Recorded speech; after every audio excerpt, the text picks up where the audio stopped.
Welcome to episode 4 of the Revolution podcast. As mentioned in the last episode, we will be releasing new episodes every other Wednesday.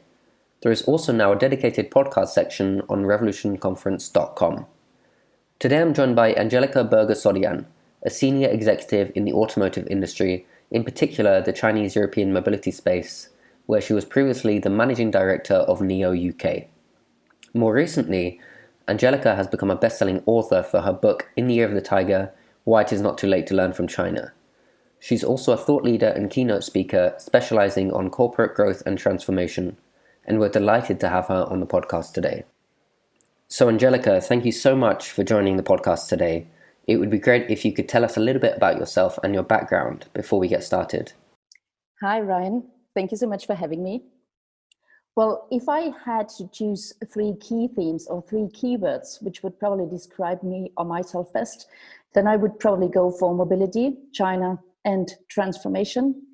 I've actually worked my entire professional life in China or for Chinese companies, and I've worked my entire professional life in the space of mobility or automotive, as we would have called it in the old days.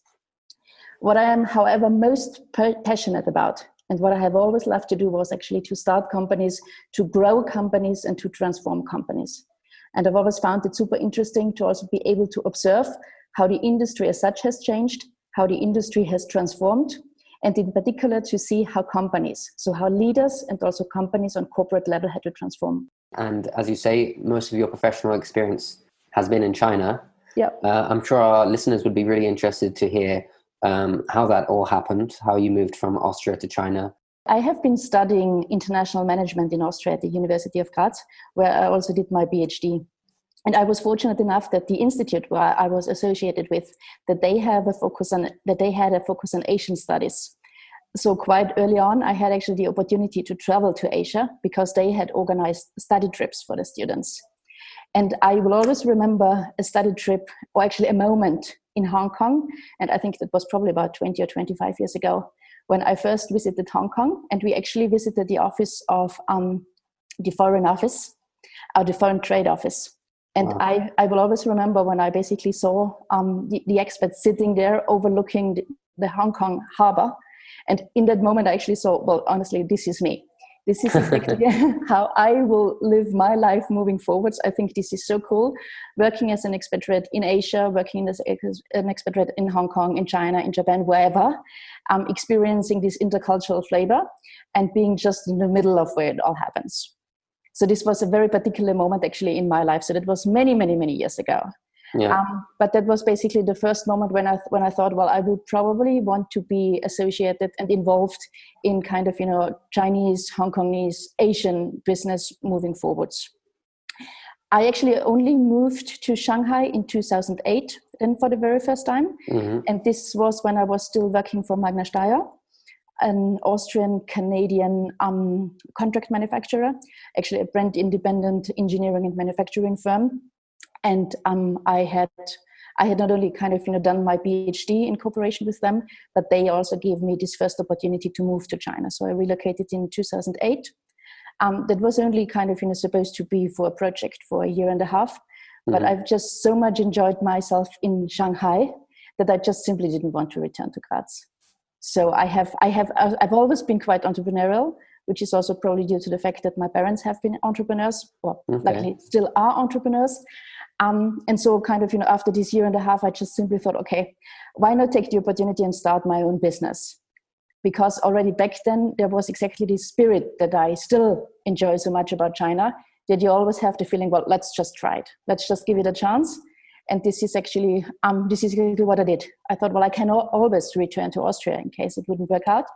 But I actually started my own business, helping European, primarily automotive companies in kind of, starting their businesses in China, developing their businesses, scaling their businesses, and also collaborating with China. And I did that for many, many years.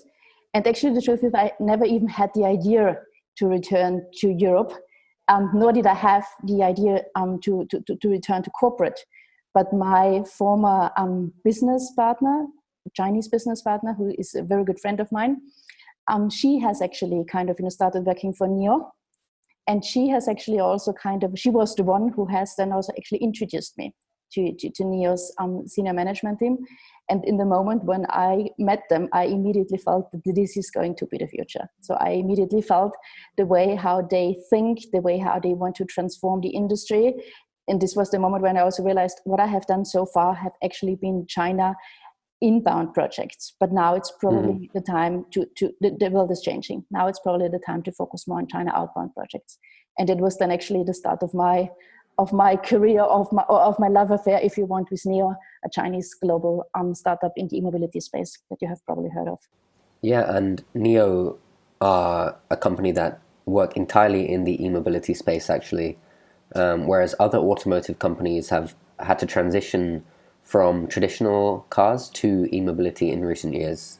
But that again is very typical, and this is actually one of the key characteristics that I would like to point out. Also, when it comes to what a lot of people now call innovation, this is exactly this very typical way how Chinese companies innovate.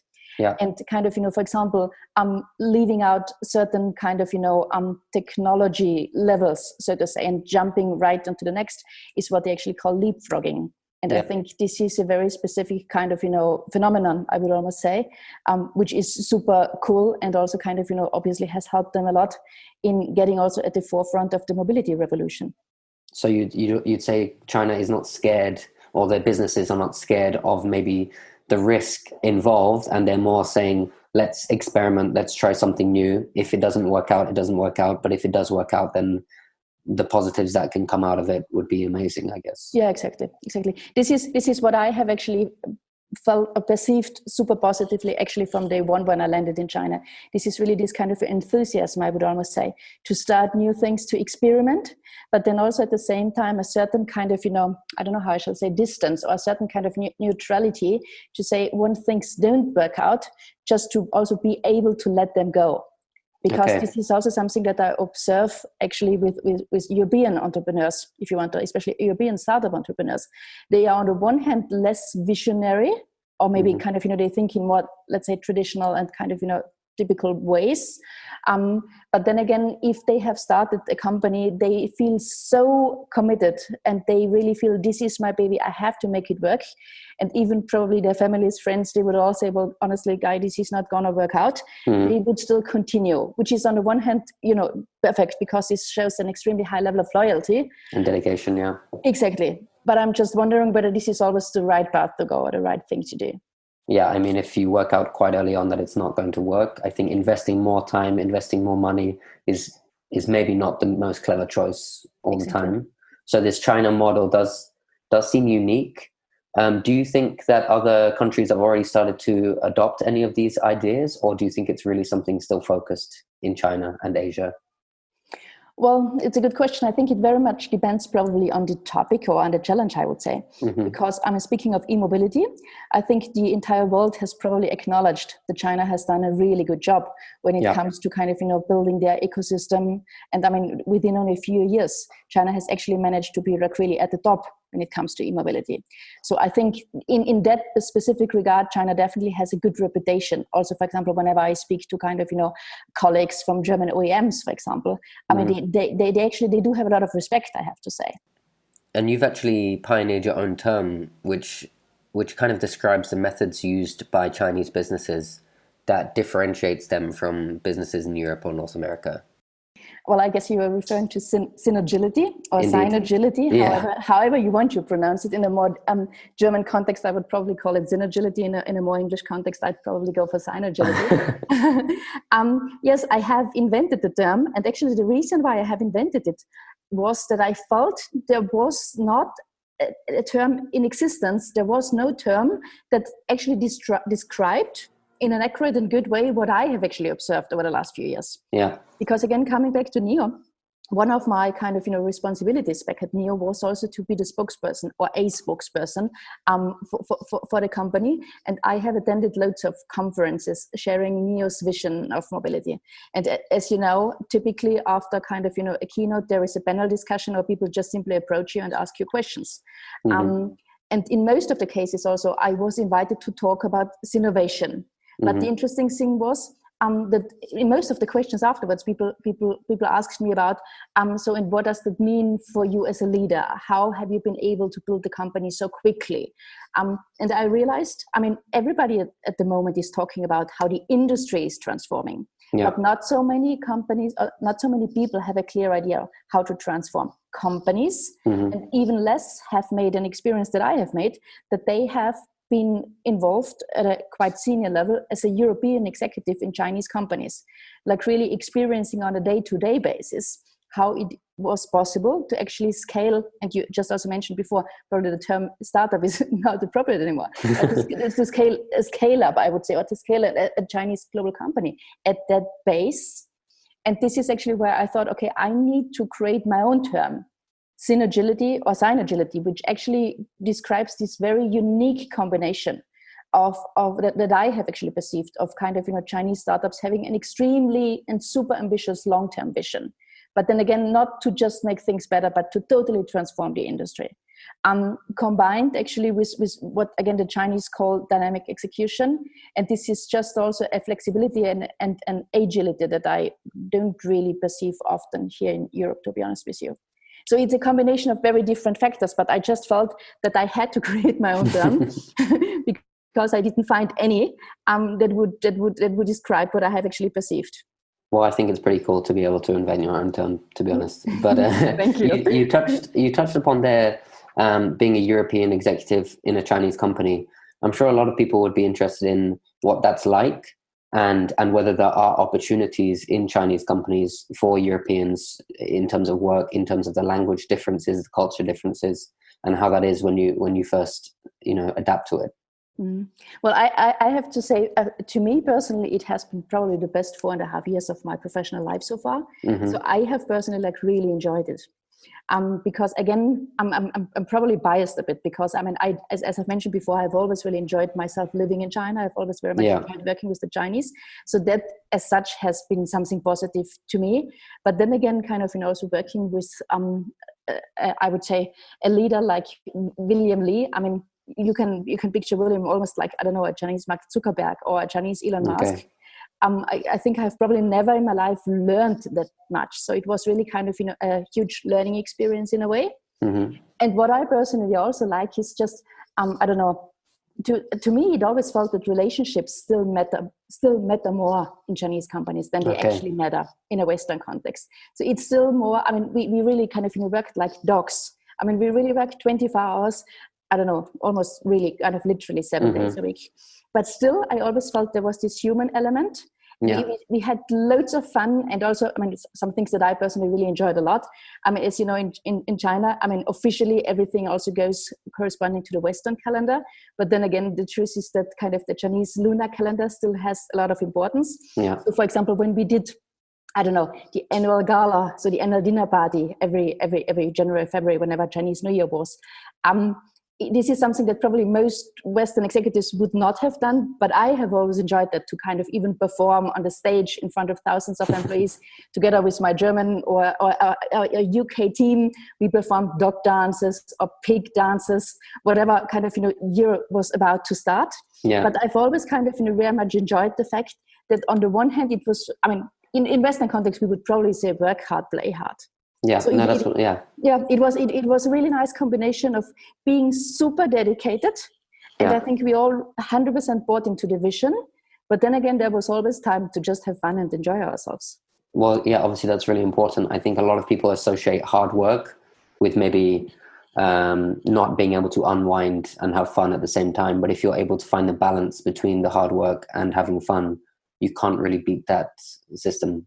No. And what I also found super interesting, because again, I have been working a lot.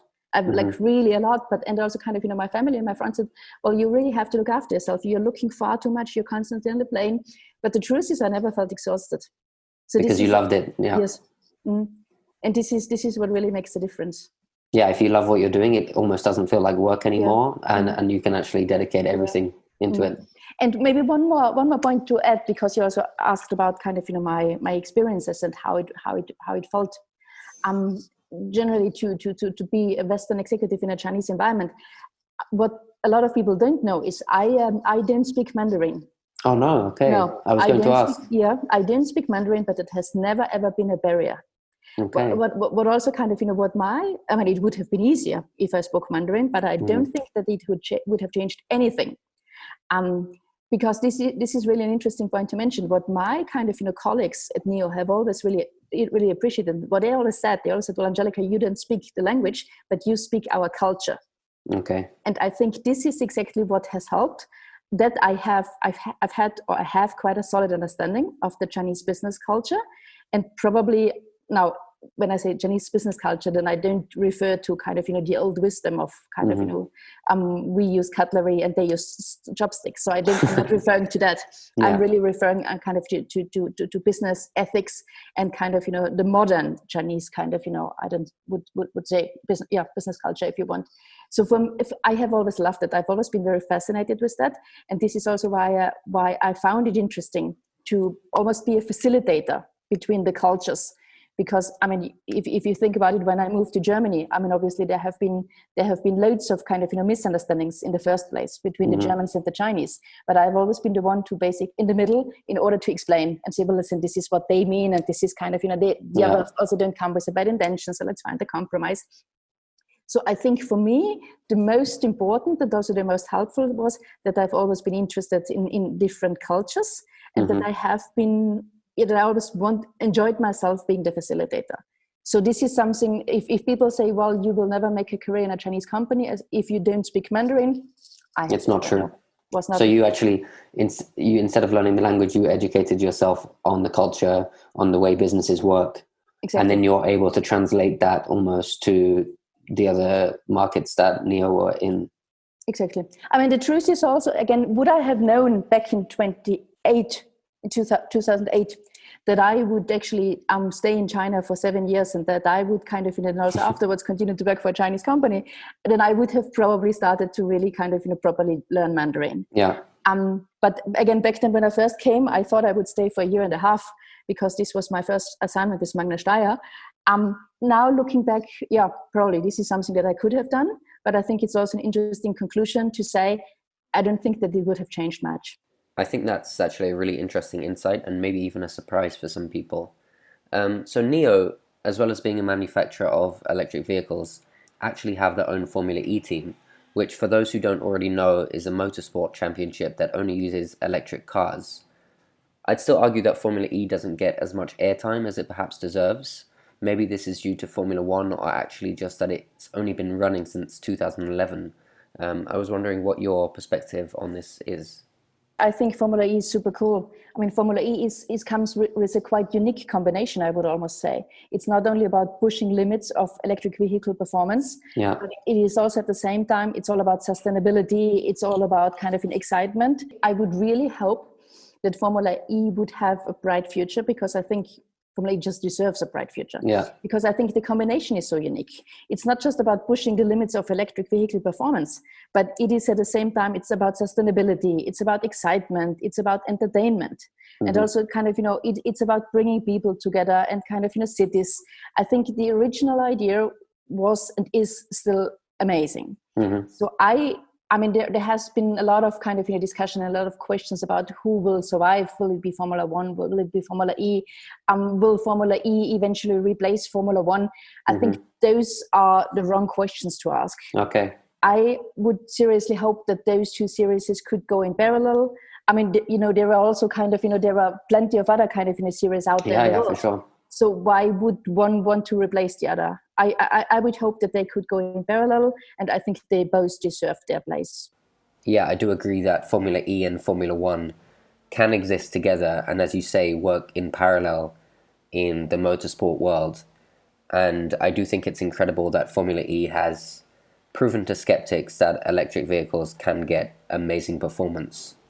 So the next thing I'd love to talk about is your book, In the Year of the Tiger, Why It Is Not Too Late to Learn from China, and the reasons why you decided to write a book based on your experiences working for Chinese companies. Well, I have, to be honest with you, I've always enjoyed writing. I mean, this is something that's, a lot of people kind of, enjoy reading or enjoy watching television. I obviously also do so, but I kind of, my first instinct is always kind of, to write. and to put something basically together in writing. So I have been actually thinking for a while, and I've always had this idea that I wanted to reflect basically on my experiences, having worked in China for so long, having worked for Chinese companies in Europe. And as you know, I have actually kind of left NEO last year in summer. And the reason why I have left was purely privately motivated, because I was actually lucky enough 2 years ago to kind of re-meet my old boyfriend from school times in London, and this is actually also the guy who I have recently married. So I basically moved back to Austria because I just simply felt also that my life was to a certain extent at a crossroads. So the question was, would I still continue my kind of corporate career, or would I finally put some more focus on my private life? So in a way, also timing felt right, because I thought kind of leaving NEO, moving from London to Austria, this is actually also the perfect moment in my life to really kind of write a book. And what I have actually thought about from day one was that I also wanted to do and create my entire book writing process different and in a different way than normal authors would do. So I kind of came up with the idea that I wanted my book to be almost a proof of concept of synergility. Because when I actually spoke to publishing houses last year in summer, they said, well, kind of, the theme is interesting, kind of, the idea is good, you as a person have a good reputation, so we would be more than happy to work with you.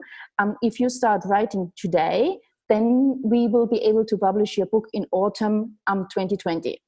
So that would be, I don't know, that would be, now is April, that would be October this year. Yeah. So I thought, okay, this is far too late. So I really don't want that. I want my book to be out in the market at Chinese New Year. And people told me and said, well, this is not possible. I mean, that would be a total of 6 months production, as a development, production, launch planning. That is not how the industry works.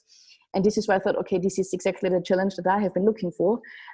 This is exactly what I have learned from NEO, how to kind of, drastically cut and reduce development times, how to kind of, work with players who have the right values, how to basically also kind of, find people who are willing to transform an industry or kind of, work in new and different ways in a specific industry. So basically I have set myself a really high and inspirational target. I thought kind of, 6 months should be enough.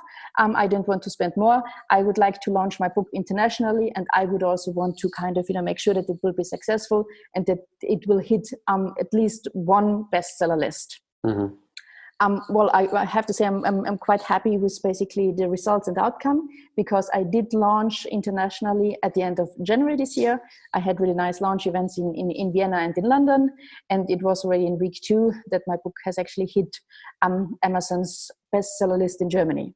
Oh, wow, congratulations. Yeah, thank you. So that was really cool. And for me, again, the best thing is that I was actually able to almost deliver a proof of concept that synergility is also working in other industries. And for me, this is all, again, as we have discussed before, it's at the end of the day about mindset. It's about mindset, and it's also about the clear vision and aspiration that the leader needs to have. In this specific project, I was the leader, and I was kind of, I was not kind of leading an organization. I was just kind of, writing a book. Your own boss, yeah. Exactly. But still, I had an extremely kind of, ambitious long-term vision. I was super kind of, also flexible and agile when it came to kind of, processes, methods, and also to the people I worked with globally, because I had, for example, one team member who was sitting in Indonesia, and I had another one in London, just because I thought those are exactly the ones who buy into my project and into the vision, and who would want me to, or would want to help to make the project successful. So basically, kind of, for me, the book project had almost kind of, a twofold vision, I would say. Yeah. On the one hand, like really kind of, in a way, living what I pray. And on the other hand, like really sharing my positive experiences that I have had with China over so many years. And again, to share the learning experiences in a way. Yeah, it's kind of ironic in a way that a lot of what your book is about was actually applied in you writing the book and getting it published in such a short amount of time. So it's like in itself, it proves that it's possible. And possible outside of China too. It can happen in Europe, because obviously you are now working in Europe. Exactly. That was the idea. That was the idea. And basically, I mean, what I have experienced so often was that people are totally either underestimating China or overestimating China. I haven't met too many people, unless they have lived in China themselves, or they have worked for Chinese companies, who had a realistic opinion and a realistic assessment of how kind of, you know, China and the Chinese kind of, you know, companies work.